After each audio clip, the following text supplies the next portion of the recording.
Fala pessoal, tudo bem? Bom, aqui é o professor Nathan e vamos lá, o vídeo de hoje é sobre uma coisa aí básica, né, que tem dividido o Brasil, a questão da esquerda e da direita. Bom, como vocês sabem, a ideia desse canal é trazer, né, conteúdo que não é traduzido para o português e a gente vai comentar então. Bom, galera, vamos lá. Primeira divisão básica entre esquerda e direita. A esquerda defende o socialismo e a direita defende o capitalismo, tá bom? Acho que poderia ser a ideia mais básica entre direita e esquerda. Bom, eu não vou me alongar muito, mas basicamente o socialismo, né, a ideia de que a propriedade privada deve ser algo limitado, né? O capitalismo defende os interesses da propriedade privada. A propriedade privada no capitalismo é um bem, um direito absoluto. Agora, outra diferença básica entre a esquerda e a direita é que a esquerda geralmente é mais coletivista e a direita é mais individualista. Então, eu vou dar um zoom aqui para a gente poder traduzir, tá bom? Vamos lá, então. Coletivismo. O que é o coletivismo? A ideia de que a população trabalhando junta para um bem comum, tá bom? De ter a população trabalhando junta para um bem comum. E o individualismo é basicamente a ideia de que cada pessoa vai cair ou levantar de acordo com seus próprios méritos, ok? Aqui é interessante porque, por exemplo, a esquerda acredita nessa ideia de que não existe o indivíduo, existe apenas a sociedade, o povo. E o povo, a sociedade, tem que trabalhar junto em prol de um bem comum. Parece uma ideia muito boa, mas a questão é: quem é que vai decidir o que é o bem comum do povo? Entende? Porque cada pessoa pensa diferente, então não tem como 200 milhões de pessoas, que é o caso do Brasil, chegarem a um acordo sobre o que seria o bem comum. Para algumas pessoas, o bem comum poderia, por exemplo, ter posse nas armas, para você poder se defender. Para outras pessoas, ter posse, o direito de portar armas, não é um bem comum, tá bom? O individualismo já é essa ideia de que cada pessoa, em busca do seu próprio interesse, ela vai acabar, de fato, proporcionando um bem para a sociedade. O Adam Smith, ele dizia isso. Não é da boa vontade do padeiro que você obtém o pão. Você só obtém o pão porque o padeiro, todo dia ele acorda de manhã e vai fazer o pão não pensando em você, pensando em ganhar o dinheiro dele. Então, na direita você tem muito esse tipo de pensamento. A ideia de que se cada indivíduo trabalhar em prol do seu próprio bem, no final você vai ter, na verdade, um bem comum proporcionado, tá bom? Outra diferença básica aqui da esquerda e da direita. A divisão da riqueza e a esquerda defende a divisão da riqueza e a direita defende a retenção da riqueza. Ou seja, a ideia de que todos vão se beneficiar do desenvolvimento da terra ou da produção de bens de material, de bens de consumo, quando estes são divididos igualmente entre a população, para certificar-se de que não há pobreza. Então, aqui a gente tem saúde pública, posse pública de bens e utilidades e educação pública, tá bom? Já a direita acredita na ideia de que a terra e qualquer coisa dentro dela ou sobre ela e todos os meios de produção, como as fábricas, pertence inteiramente para os seus donos. Então, algumas pessoas defendem a saúde privada, a posse privada de bens, né, e escolas privadas também. Bom, essa é uma diferença básica aqui.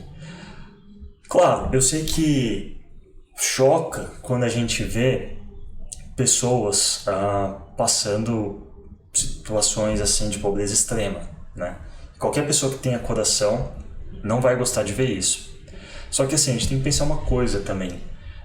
Será que é justo uma pessoa que trabalhou a vida inteira e conseguiu, sei lá, uma casa, um terreno, enfim, uma fábrica que fosse, será que é justo essa pessoa ser obrigada a dividir tudo o que ela tem com outra pessoa que às vezes está numa situação de pobreza, porque de repente não quis dar um passo a mais, não quis fazer um pouquinho a mais, né?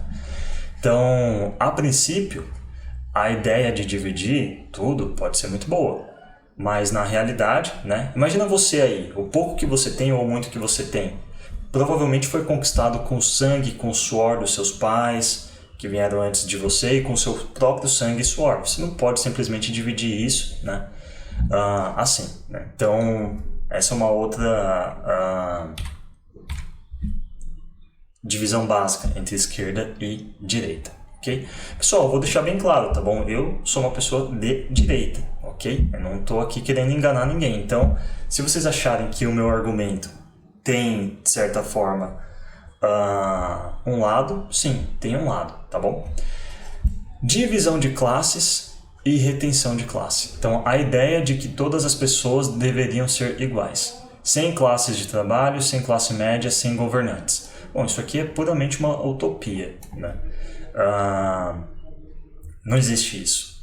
O ser humano é diferente, tanto biologicamente quanto psicologicamente. Todos nós somos diferentes, então é possível que haja igualdade entre nós, porque nascemos todos diferentes, ok?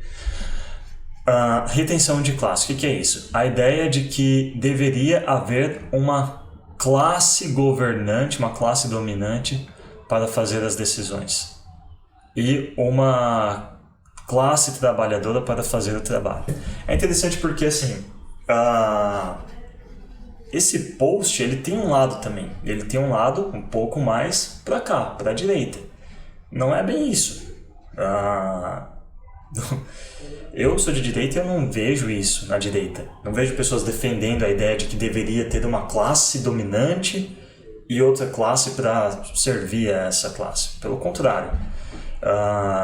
Nós, pelo menos a direita liberal, acredita na ideia de que você tem que deixar o mercado livre e dar liberdade para as pessoas, e aí, de acordo com o exercício da liberdade das pessoas, elas vão poder chegar, cada uma, a uma decisão.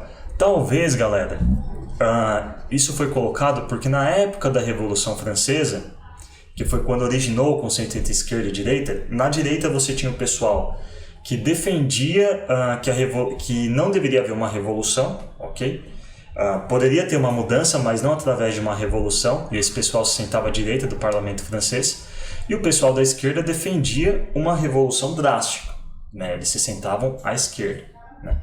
Então, o pessoal da direita naquela época ficou associado com a manutenção da monarquia, ou seja, com a ideia de que deveria continuar tendo uma classe que poderia governar, né, as pessoas.